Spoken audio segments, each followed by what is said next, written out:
So before we start the video, I'd like to ask you guys to please consider subscribing to the channel and liking the video, as it helps the channel grow. So, let's get into it.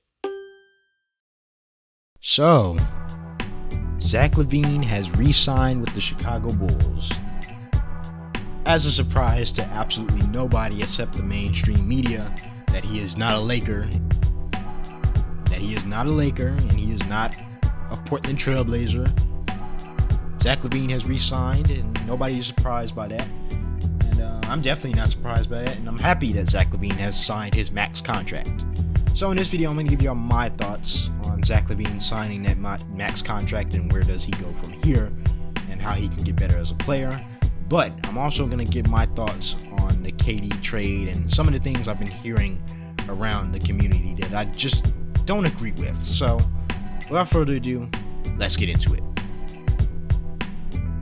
What's up, guys? KT here, back at it with another video. Today, we're talking about the Bulls. The Bulls has finally signed Zach Lavine, or should I say have re-signed Zach Lavine to a max contract. Zach Lavine will now be making $215 million for 5 years to stay with the Chicago Bulls. He does have a player option after, year 4. So, yeah, as a surprise to absolutely nobody, Zach Lavine has re-signed, and this was expected from the beginning of free agency. We've heard the rumors about Zach Lavine, possibly getting the max contract and re-signing, and this was always his first choice as a player. He really does enjoy playing in the city of Chicago. And I just find it funny that some people now think he's overrated now that he hasn't went to a team like the Knicks or the Lakers or, a team other than the Chicago Bulls. But that's besides the point. Zach Lavine, clearly one of the best shooting guards in the league. Top 5 shooting guard in the league, in my opinion. Honestly, there really isn't much he can do to get better as a player per se. But there are some things he can clean up a little bit. I do think that he does all the immediate needs well. He gives you that 25 points per game, 25 plus points per game for his best years. He gives you that great scoring ability, he gives you that great shooting ability, and just overall great presence on the court, great leadership. But there are some things he can clean up. He can clean up with one, starting with his off-ball defense. I wouldn't say too much of on-ball defense, because when Zach Lavine does lock in, he can lock you down. But when I mean by off-ball defense, well, I should even say that. I would just say some of the defensive lapses he has. The mental defensive lapses he has can kind of hurt the team sometimes. Sometimes he'll take his eye off the player he's guarding, and he'll just slip right behind him. Or, he'll gamble for a ill-timed steal. That would kind of throw the defense out of whack sometimes. So if he can clean that up, that would be nice. Some of his decision making on offense can be better. His shot selection and his ball handling could be better. But other than that, he really is a next level player. Contrary to popular belief and how many people had been, talking about him not deserving a max contract, I really think he is deserving of this contract. And he really doesn't have much to clean up as a player because he's just that good, in my opinion. He's a top 5 shooting guard in the league. He's always been one of the highest scoring players in the league. And to pair him with DeMar DeRozan last year was a stellar duo to watch. So Zach Lavine, clearly, not too much to say on that front. Clearly he was always going to stay with the Chicago Bulls, regardless of how many videos from TMZ and all these other media outlets came out and said he wanted to be a Laker. That turned out to be untrue, as this was always his first choice, and that he was just trying to negotiate with the Chicago Bulls by telling them that he was going to sit down with other teams, or his heart was with the Lakers or with any other team they had him signing with in the offseason. So Zach Lavine has re-upped. Excited to see where he goes from here, and he's going to add a much needed fuel to the fire of the championship hunt. So with that being said, let's get straight into the elephant in the room. Now, if you haven't heard, I'll keep this quick. Kevin Durant has requested a trade. And this comes as a surprise to basically everybody because Kevin Durant has never requested a trade. But it's not as much as a surprise as you would think, because with the whole Kyrie Irving situation going on and with the Ben Simmons thing that happened, and, the James Harden thing that happened, the writing was on the wall that Brooklyn was kind of falling apart.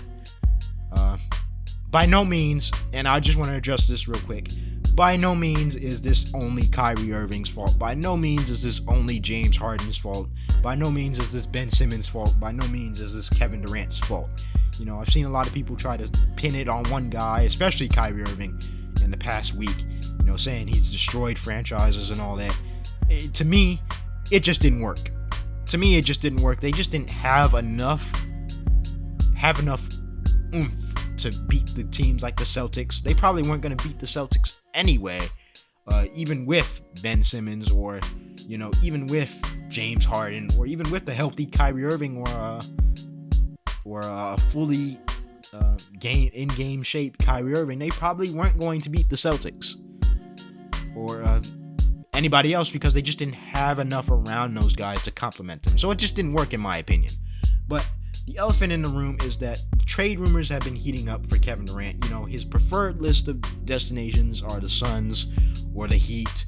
And, there's a whole big sweepstakes going around in Vegas and all that. I have to be honest with you right now. I'm not liking, the energy that some of the content creators and the media is putting out with the Kevin Durant situation.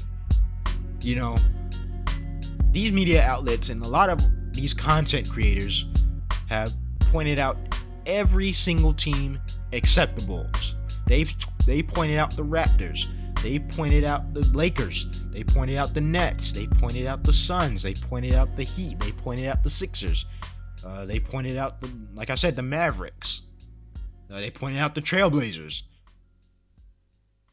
Half of those teams have just as many assets, if not just a little bit more, than the Chicago Bulls. Nobody is giving the Chicago Bulls, including some of our own content creators, a legit chance to get Kevin Durant. I've heard things, like they don't have any assets, or, they don't have the draft capital or the cap space after signing Zach Lavine. And not just the content creators, a lot of the media and stuff like that, and a lot of people on Twitter are just saying we just don't have enough to give up for Kevin Durant. And I find that completely untrue. I do disagree with that.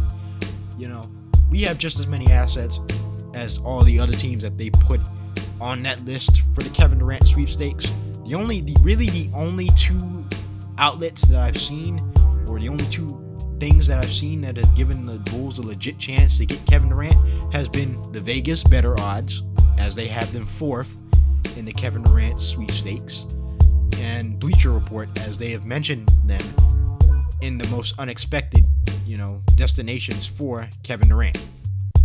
Now, if we're being completely honest, the Bulls are really only one piece away from going from a playoff team to a contender. They're really only a Kevin Durant away from being a contender, especially with Zach Lavine re-signing. The Lakers do not have more assets than the Bulls. The Portland Trailblazers do not have more assets than the Bulls. Of course, he would probably love to play with Dame. If we're being honest, I don't even think Portland has the cap space to trade for Kevin Durant, if we're going there. Because they just signed Damian Lillard to a $100 million extension. They just signed Anthony Simons to a $100 million extension. And they just signed Yusuf Nurkic to a $97 million extension. Let alone, they just traded for Jeremy Grant. So it wouldn't make no sense to go to Portland. The Mavericks don't have the assets, don't have more assets than the Bulls to give up for Kevin Durant. There's not a single person that can tell me that Julius Randle was better than DeMar DeRozan last year. And to say the Knicks have a legit chance at getting Kevin Durant is untrue. Trading for Kevin Durant is untrue. That they have more of a chance than the Chicago Bulls to get Kevin Durant. The Heat, to me, in my humble opinion, as a Bulls content creator and a hardcore Bulls fan, and I'm just going to be realistic, I'm not saying it's going to happen, but The only two teams that really have a legit chance, in my opinion, are the Bulls and the Heat, because they have the most assets to give up and they're the most ready teams of that bunch, other than the Phoenix Suns, who have really nothing to give up because the Nets are going to want Devin Booker. They're going to want a star. So, to spread the rumor or to spread the information that we don't have any tradable assets, we don't have any young players to trade, we don't have any draft picks to trade, to keep it quick, Rudy Gobert just got traded for a whole bunch of future first round picks and role players. Malcolm Brogdon just got traded for a whole bunch of role players and a first round pick. And I'm not comparing those guys to Kevin Durant, but to say that the Bulls do not have any assets or any tradable assets for that matter is just untrue. Because if it was, then they wouldn't have pulled out of that Rudy Gobert sweepstakes. They didn't feel like Rudy Gobert was worth what the Jazz were asking. Maybe they feel like KD. If the Nets ask for a guy like Patrick Williams or DeMar DeRozan, maybe they feel like that's worth it. I don't know. Maybe it's just me, but I feel that the Bulls have just as much of a chance as all these other teams that the media and some of these content creators out here are naming. The Lakers don't have a legit shot at KD. The Knicks don't have a legit shot at KD. I don't think the Portland Trailblazers have a legit shot at KD.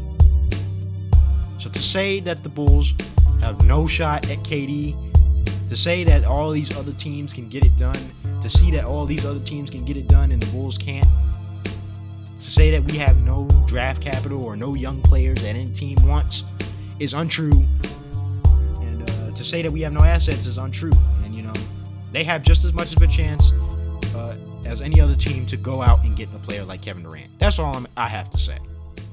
So thank you guys for watching this video. If you enjoyed it, please consider subscribing to the channel and liking the video, as it helps the channel grow. Leave your comment in the comment section. What do you think of the KD trade? Do you think the Bulls have a legit chance to trade for KD? Leave it in the comment section. Hit that notification bell, like I said, to get notified every time I drop one of these videos. Share this video with your friends, and I am out. Peace.